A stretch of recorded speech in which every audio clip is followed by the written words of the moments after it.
if I ever remember to do this thing on Jeff Gundlach, the bond king. He's the bond king because the media says he is. They never talk about his performance. Take a look at his bond funds.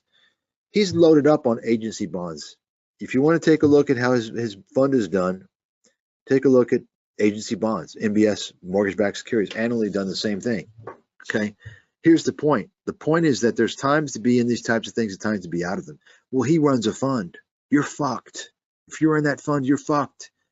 People have gotten decimated. He should know better. You understand? But no one criticizes him on that. And in fact, I mentioned a couple of years ago, you don't want to be buying mortgage-backed securities because of quantitative tightening. I said it over and over again. You all know this, right? I mean, think about this for a second. Do you think that he's going to say that? Of course not, because it's going to reduce his money. This is where you should never buy mutual funds from a company that doesn't have financial advisors. And this is the criticism I have for Peter Schiff, one of hundreds of criticisms, of course, from that fucking clown. He's running a brokerage firm with financial advisors. Those financial advisors should be telling their clients, hey, you shouldn't be in this mutual fund. It's not a good time. If they had a fucking clue, by the way. How these guys try and weasel out of their failures is they'll say, oh, well, we're beating the index. And I've mentioned before, this whole MSCI benchmarking is a fucking scam. It's complete bullshit. Okay?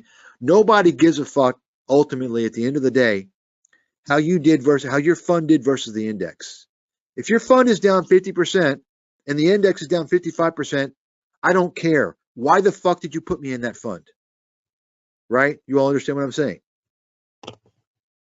You never hear that, by the way. MSCI is a fucking scam. It's created as a part of the scam financial industry, benchmarking of bullshit.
terms of getting back as an investor, if it's coming down to here,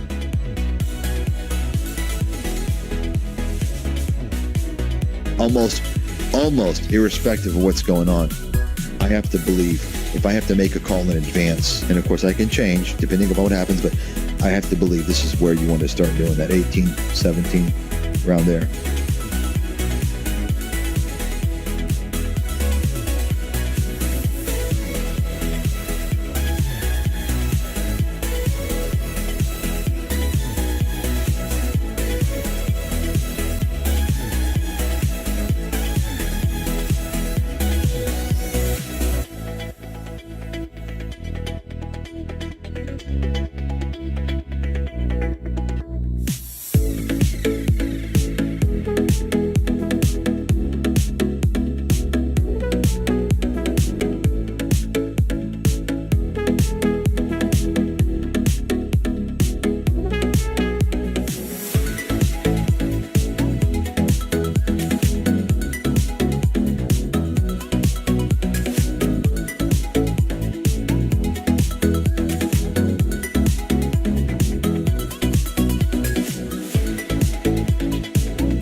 Their earnings report is a complete game changer, at least for quite a while.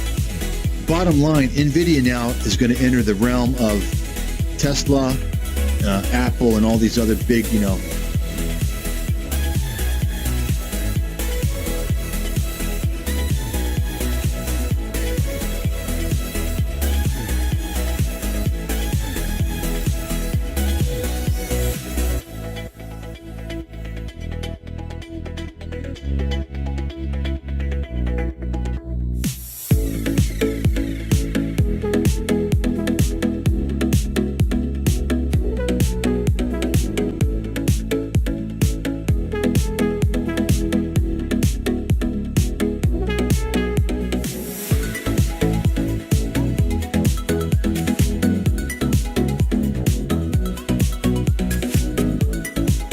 I mean, listen, NVIDIA can come down to 150, come down to $100. If you don't think it's possible, then you don't understand how the market works.